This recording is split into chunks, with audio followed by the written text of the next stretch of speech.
You are standing on the ground, not thinking about it, not noticing it, just standing. Beneath your feet is soil, rock, layers of time pressed into silence. The ground feels still, solid, permanent. It does not feel like it is moving, but it is. Right now, as you stand there, the earth is spinning. At the equator, it moves at about 1,600 kilometers per hour, faster than most airplanes ever fly, and you feel none of it. And that is only the beginning. The earth is not just spinning, it is also orbiting the sun.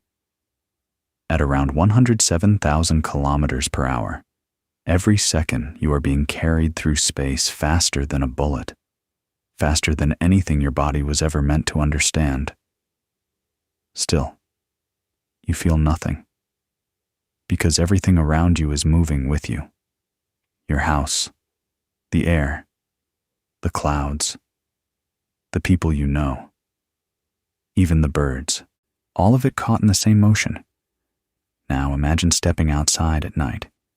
You look up, you see stars, maybe a few bright ones, maybe a faint band stretching across the sky. You might call it beautiful, peaceful. But what you are looking at is not calm. It is motion, violence, distance. The nearest star you can see with your eyes is so far away that its light takes years to reach you. Years. That means when you look at it, you are not seeing it as it is. You are seeing it as it was. You are always looking into the past. Even the sun, the bright, warm center of your days, is not present. Its light takes about 8 minutes to reach Earth. If the sun vanished right now, you would not know for 8 minutes. 8 minutes of normal life. 8 minutes of illusion. That is how slow light is. Compared to the scale of space, light is the fastest thing in the universe. Nothing moves faster. Not matter, not information, not time itself. And yet, even light struggles to cross the distances we are about to explore. Now shrink yourself. Imagine you are small enough to hold the earth in your hands. A glowing sphere, blue and white, spinning silently in the dark. It feels manageable now, understandable. But then you pull back. The earth becomes smaller, a marble, then a grain of sand, then nothing, lost in a vast emptiness, circling a star that itself is just one among billions. This is where your journey begins. Because everything you know, your city, your country, your entire world, exists on a thin layer wrapped around a planet that is insignificant on the scale we are about to travel. And we are not just going to travel. We are going to move faster than light.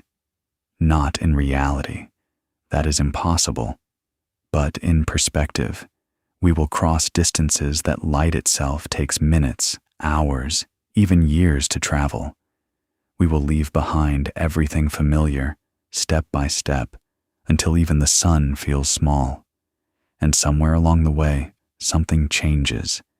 The universe stops feeling like a place and starts feeling like something else entirely. Something vast, something indifferent, something that does not notice you at all. So before we begin, take one last look at Earth, because very soon you won't be able to see it anymore. And when it disappears, you might not be ready for what comes next. We begin where you are, on the surface of Earth. A world that feels endless when you walk across it. Mountains rise like walls. Oceans stretch beyond the horizon. Entire continents feel impossible to cross. But from space, Earth is small. If Earth were the size of a basketball, the atmosphere, the air you breathe, would be thinner than a sheet of paper wrapped around it.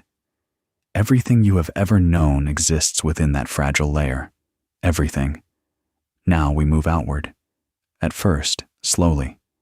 You rise above the clouds. The blue fades into black. The curve of the earth reveals itself. Borders vanish. There are no lines, no divisions, just one planet, then faster.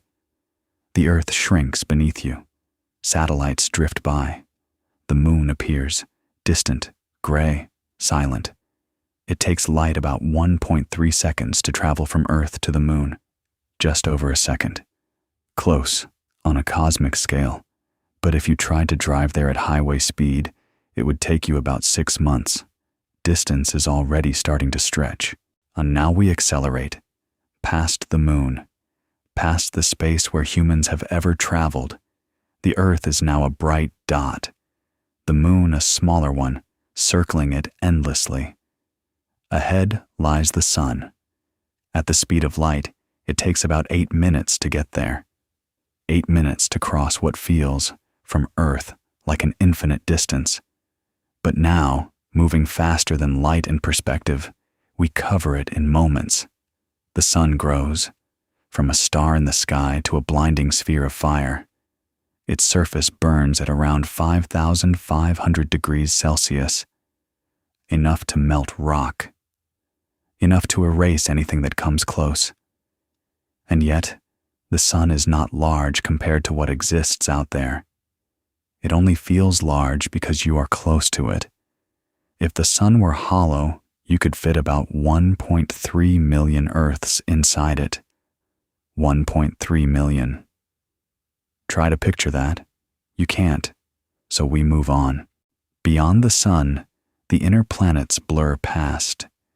Mercury, scorched and airless. Venus, wrapped in clouds thick enough to crush metal. Mars, red and quiet, holding the memory of water that once flowed. Then the asteroid belt, millions of rocks scattered across space. But even here, the distances are so vast that collisions are rare. Space is mostly empty. That is the first truth that begins to settle in. Space is not crowded. It is almost entirely nothing. Now we push further. Jupiter appears, massive, dominant, a gas giant so large that it contains more mass than all the other planets combined. Its storms rage for centuries. A single storm, the Great Red Spot, has been spinning for over 300 years. You could fit more than 1,300 Earths inside Jupiter. And still, it is just a planet. Saturn follows, its rings stretching wide but thinner than they appear. Uranus tilts on its side, rolling around the sun like a slow, silent wheel. Neptune, deep blue, whipped by the fastest winds in the solar system. These are the outer giants, cold, distant, alone. By the time we reach Neptune, sunlight is faint. It takes about 4 hours for light from the sun to get here. 4 hours, compared to 8 minutes at Earth. Already, the sun feels less like a presence and more like a distant glow. But we are not done. We leave the planets behind. Ahead lies the Kuiper Belt, a region filled with icy bodies, remnants from the formation of the solar system. Pluto is here, once called a planet, now just one of many. From this distance, the sun is no longer a blazing sphere. It is just the brightest star in the sky. And then, we go further still. We reach the edge of the heliosphere, the boundary where the sun's influence begins to fade. Beyond this, interstellar space begins, the space between stars. Here, the sun is just another point of light among billions. Now pause. Turn around.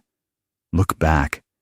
Everything you have ever known, Earth, the moon, every planet, every human, every moment of history, exists in a region so small that from here it is invisible.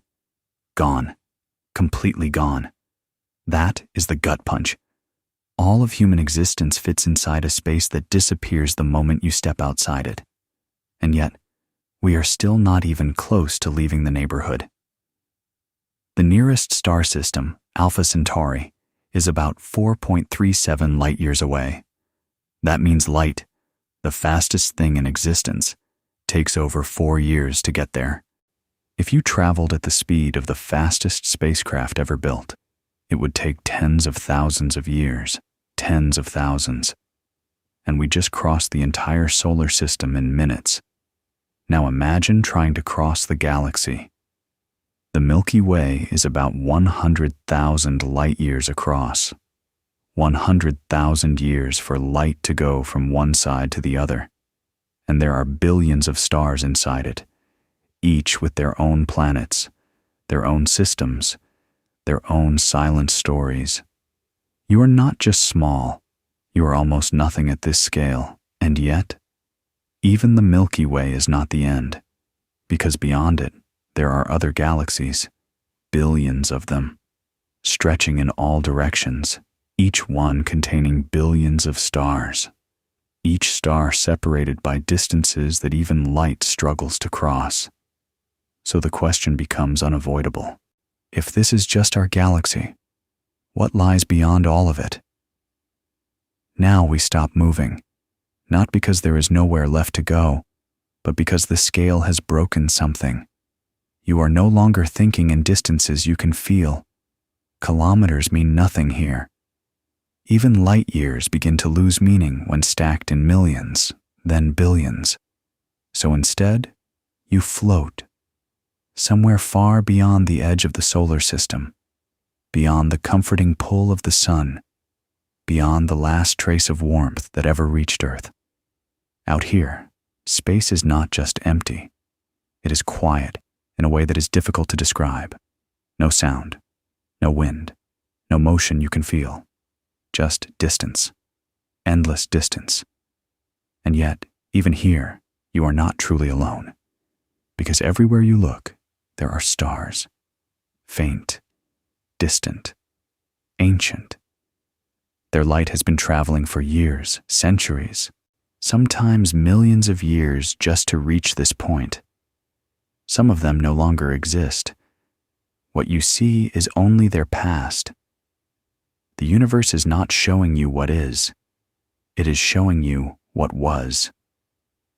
Now think about that. Every time you look up at the night sky, you are seeing a collection of moments that never existed together.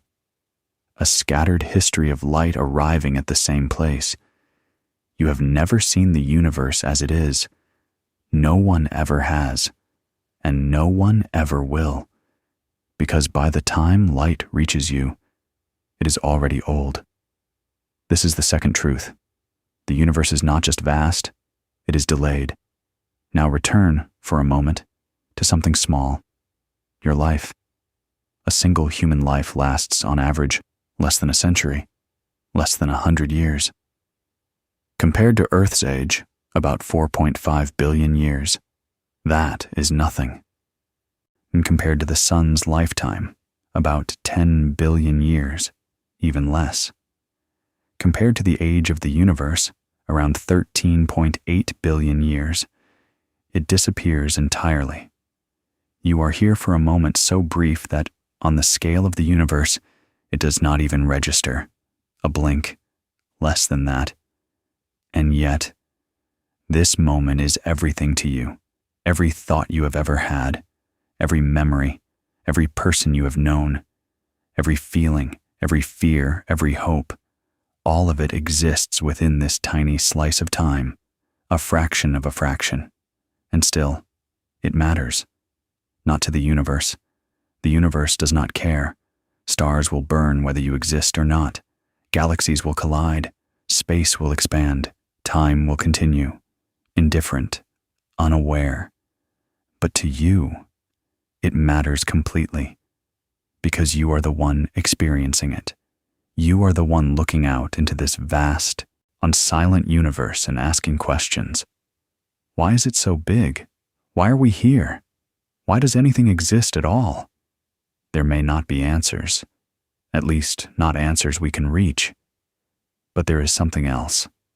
Perspective. When you understand the scale of the universe, not just as numbers, but as something real, something shifts. Your problems shrink, not because they are unimportant, but because they are local, temporary, contained within a tiny world that itself is drifting through something unimaginably large. And that can feel unsettling, or it can feel freeing, Because if the universe is this vast, then the space for possibility is just as large. Somewhere out there, other worlds exist, other stars, other systems we will never see. And yet, here you are, on this small planet, in this thin layer of air, alive, aware, looking out into the dark and trying to understand it. That alone is rare. That alone is extraordinary. So maybe the scale of the universe does not make you insignificant. Maybe it does something else. Maybe it makes your existence unlikely, precious, fragile. A brief moment where the universe becomes aware of itself through you. And one day, that moment will end. The earth will keep spinning. The sun will keep burning. The galaxy will continue its slow rotation. But you will be gone. No trace visible from space. No signal reaching the stars. Just a moment that happened, and then passed. And the universe will remain, silent as ever, unchanged, vast beyond understanding, waiting for nothing, caring about nothing, and still, somehow, beautiful.